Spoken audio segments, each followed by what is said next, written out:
Simon Told Helen wins a half length. Zach Manelli second. Welcome to Greyhound Gossip. Peaky Blinders start cheering for Tommy Shelby wins the WA Sprint Championship final. Featuring Peter O'Neill and Leia Ernest. Mozza moves up to Mermaid Manelli. Fab's Gem 3 deep. Here comes Fab's Gem. Hard Style Rico by 5 lengths to Simon Told Helen. Third Tommy Shelby. This segment is dedicated to the discussion and promotion of greyhound racing.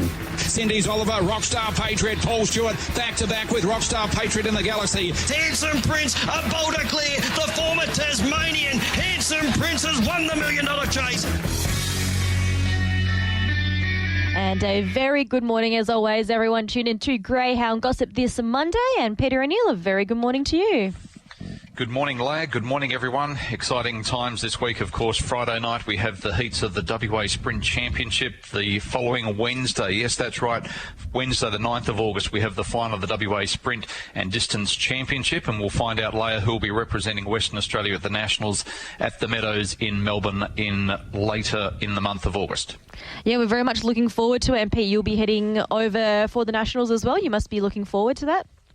I'm looking forward to going across and covering all the action for TAB Radio and also for the WA industry. Looking forward to seeing which greyhounds are going to be going over. There's a question mark over Elite Machine, the $1 million earner who, of course, won the Brisbane Cup recently. He didn't have any luck at all again on Saturday night, and talking to Jamie Marsh after the race, he said that he didn't pull up the best. So Jamie's got his work cut out in trying to get him ready for this Friday night's heats, and it'll be interesting tomorrow whether he is actually nominated or not.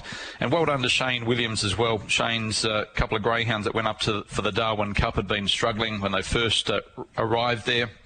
But when it was important in the heats, Nangar Chief and also Ripon Tomahawk, they delivered. Ripon Tomahawk running second in his heat and Nangar Chief taking out his heat, so he goes through to the final as well. Looking forward to that. And looking forward to the WA Distance Championship coming up on Wednesday week, Leia, because, well, hopefully we'll get to see one of Tommy Shelby's sons go around in that. And who would have thought that at such a young age, King Tommy would be the first ever greyhound from Tommy Shelby's litter to win over the 715 metres, and this is how he did it on Saturday night at Cannington. Go towards the back. King Tommy, the leader, out by 2. Papa Mono camped on him. 3 lengths behind them. Next of all was Corborn Roses and Crypto Manelli, and also Bad Boy Jagger, but off the back. And King Tommy, can he keep going? He's out by 2 on Papa Mono. A further 3 away, Corborn Roses. As they swing, King Tommy, the further they go, the further he races away, and King Tommy wins by 3. Corborn Roses second, third, Papa Mono, Crypto Manelli. Yes, there was a dominant win on Saturday night, King Tommy, and he was really strong to the line and going past the line, 41.84 at his first look. And we're about to be joined by Steve Withers. I think he's just come off the chest bench. He's at the gym, and he's been good enough to join us this morning. Steve, you must have been thrilled Saturday night. The 2 litter, or brother and sister, King Tommy and also Flying Frida, they raced back-to-back. Flying Frida went over the 600, and then the first ever son of Tommy Shelby stepped up over the 715 metres, and, gee, that was an impressive debut. Yeah, look, it was extremely exciting watching a dog so young as well, out of Tommy, go up to the 700. And I suppose the riding was on the wall over 600, but you never really know. And, yeah, it's a huge litter. Like, what a job between Justin Warwick and Linda and Chris and the whole team they must be so excited themselves. It's remarkable what he's done so far, Tommy Shelby. We saw what he did on the track, and that was exciting enough. But what he's been able to do at his stud debut this season, his first ever season as a stud dog, it would blow even the purists that have been in the game for so long out of the water, because he's just delivered on so many different fronts.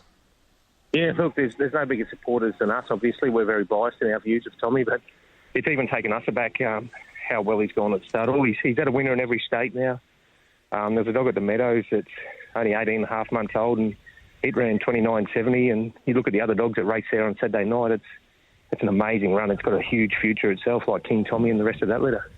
Steve, last time we had you on, we had a chat about Tommy Tuckers, and you said that they just hit over the 50 win count. It was about 24% strike rate for a win and 59 for a place. What is the updated numbers? Look, we've stopped counting. I haven't looked for a couple of weeks. But 3 weeks ago, as he hit his 6 months at stud, he'd had 110 winners. So wow. He's closing in on that 150 mark if he hasn't already got it. And Yeah, look, we've probably only had 15-odd litters to race so far, and we know that we've got over 200 on the ground, so there's some really big things to come. I know we've got a shed full of Tommies ourselves that are very exciting, and yeah, we keep getting reports through on trials on dogs that are breaking in that are just exciting to their owners and trainers as well. So his progeny, Steve, have won over all the distances. Just going back to Tommy Shelby, and he's beautifully bred, of course. His mum and dad, outstanding stars in the barn. What did he most impress you about when he was racing? And did you think he could get longer than the 500 that he dominated over? He could have, but there was just no real incentive to step up from the 500 to the 600 unless you're going to go into the 700-metre range. But his brother, Jumbo Jet, he was bound for 700 metres. He had a couple of starts over the 600 and they were breathtaking, and until he injured himself, he was destined for the 700 metres. And obviously his mum raced over 700, so it's definitely in the bloodlines. But back to Tommy as he was racing, Tommy's greatest skill was his attitude and his stability in any conditions. Any state, obviously we travelled everywhere through the toughest of conditions, and being away from home and locked up in different places all the time. But he just turned up. It never fazed him. He was just flicked the switch when it was time to flick the switch. And it seems like a lot of his progeny just want to race as well. This litter, Tommy Shelby, West on Violet, as I mentioned, he showed a lot of ability when he first stepped up over the 520 metres, and then Chris did something that we don't see very often in Australian greyhound racing, and that's put a young pup over the 600 metres, which might have surprised a few. And both King Tommy, Flying Frida, and there's a couple of others from the litter, because Flying Frida defeated her brother West on Nugget there, and he was having his first try over the 600 there on Saturday. The other one, West on Booney, has also been successful over the trip. Were you surprised when you saw King Tommy in the nominations over the 7:15 there on Saturday? To be honest, no. When you look at the WA distance coming along, and then you look, the tracks haven't been that super in recent weeks, and they're running over the 600 and running really good time and strong sectionals. I think if he found a good track like he did on Saturday night, that they're just naturally strong. They've obviously had a great life from the day they're born. They've grown up really strong and healthy with lots of running under them, and they've just obviously got natural tanks underneath them, and yeah, the future's really bright for those. It's very exciting. Well, he's going to come up against his kennel mate in Couch Surfer in the final, which is on Wednesday week. The nominations will be out next week. Gee whiz, it'd be a kick along for Tommy Shelby, wouldn't it, if he was able to represent Western Australia and head across to the Meadows for the national final?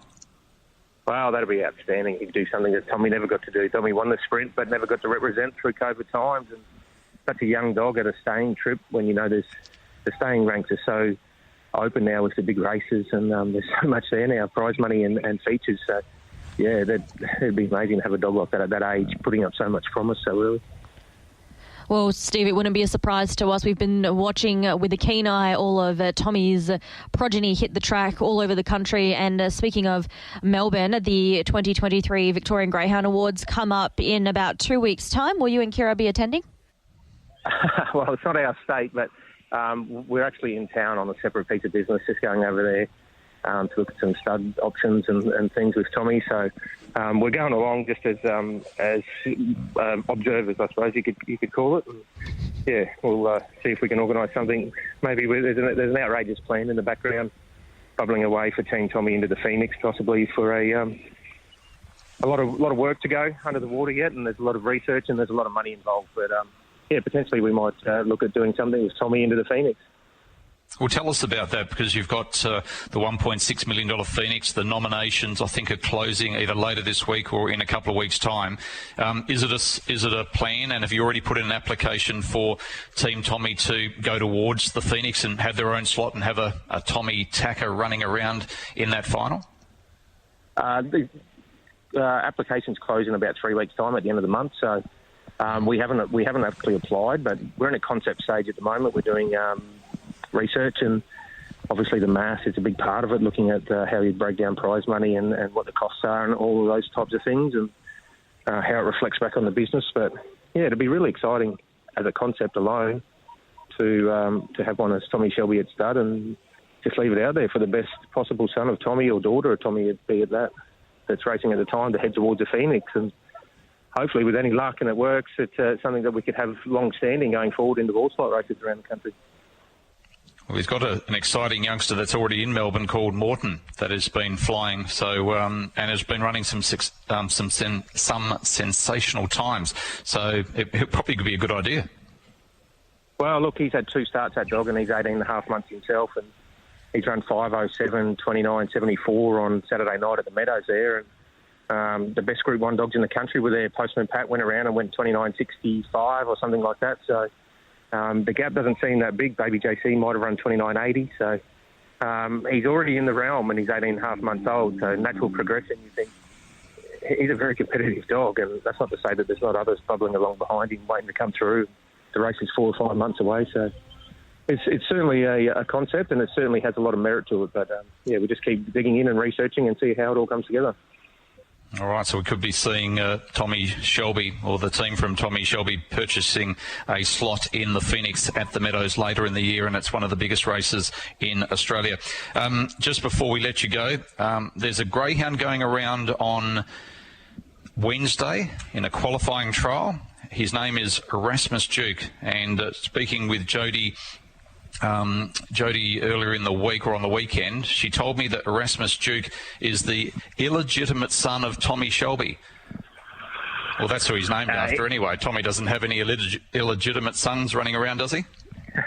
Tommy's probably got lots of illegitimate sons running around the country as 4-legged sons, but yeah, that's in the series Peaky Blinders. Yeah, as it gets late in the series, Erasmus Duke turns up, and that is the son of Tommy Shelby. Yeah, there you go. So well known, interesting. Very clever. Yeah, very clever indeed. Looking forward to seeing him go around on Saturday. Leia, I think you've got one more from Steve before we join up with Graeme Crudeli. The Crudeli kennels were on fire on Saturday night. I do have one more for you, Steve. It's not greyhound related, but I think that we should talk about it because it's a huge accomplishment for you. You took quite a bit of time. You didn't have alcohol, I think, for about 12 weeks, and you trained your butt off to compete in a competition. I'm not exactly sure what the competition is called, but congratulations. You know, you train greyhounds and you train yourself, and it all paid off. Well, they work hand in hand, don't they? So I suppose it's fair to put ourselves under the pressure that we put our dogs under to know how it feels and what you like and what you don't like and how to recover and things. But yeah, did a little very restricted company, Masters Beginners grade in a CrossFit comp, and worked really hard and went forward and managed to get away with something on the weekend. Oh, wonderful, Steve. Well, congratulations on your success, not only with the greyhounds but with your personal fitness as well. Thank you. Steve Withers joining us here on the show. Thank you for your company, Steve. Thank you, guys. Steve Withers having a chat about Tommy Tackers, and there's plenty going around the state, so we'll be following with a closer eye. Another trainer joining us, as Pete mentioned, had a successful weekend and will probably be on cloud 9 still because the Eagles had a win on the weekend, and I speak of Graeme Crudeli. Graeme, a very good morning to you. And good morning, Leia. Good morning, Pete. Yeah, good morning, Graeme. It was a big weekend. Yes, good to see the Eagles winning again, and your team continues to fire. Just going back 7 days, Bad Boy Jagger, $138 winner over the 715 metres. Did you take any of the $138? Oh, mate, I was never in doubt. Nah, mate, I actually put a line for him. I thought wait for a bit easier, and Cut Surfer and Speed Freak and dogs like that. It was a bit of a shock, and actually when I watched the race, I had Ballistic Ant and Speed Freak in the race as well, and hoping they'd get to near the lead, and they both got checked back to last, and I actually dropped my head and said, well, this is over, and coming down the home straight, I was actually like, who's that 7 dog? And I'm like, that's Jagger. Oh, and then I'm back out like up and down and jumping around like it was great for him. That was good. The conditions were perfect for him that night, and he has always promised a lot, and because the conditions were perfect, he was able to get up to score. Speaking of greyhounds that took a little while to win, Mongolian Tiger, you've had a lot of patience with this greyhound. He's always promised a fair bit. He's won over $15,000 prior to his win on Saturday night in a maiden, but to start number 39, he finally saluted for you. Yeah, finally got close enough, and he's always strong, this bloke. He's problem with the maidens, you get caught back and you find a bit of trouble, and every week he was coming home for placings, which wasn't a bad thing. Like you said, he's won 15, I think he's won 20,000 now just getting out of maiden company. So, very happy with that. And now he's we're stepping straight up to 600 and to the 700s where he wants to be, and hopefully it's just a consistent place getter and, just keep sticking away. Well, as we saw with Speedy Velma, who won the next race, sometimes when they win a race and they finally break through, they get that confidence, and she's been able to do that, hasn't she? She took, I think, 13 or 14 starts before she won her maiden, and now she's won 2 of the last 3. Yeah, she's always showed a lot of potential, this bitch. She's through pre-training and that, she was running really good times, and a little bit disappointing for the first few runs, just learning what the field caper was and what to do, and I think we gave her a month off.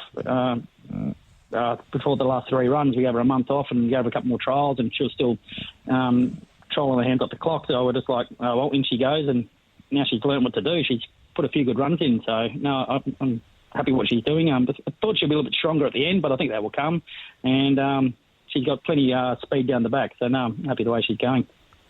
And one greyhound that puts herself in races very early, which is important at Cannington, and she has now won 8 of 14, is Disco Daisy. Do you put her in on Friday night in the heats of the WA Sprint Championship?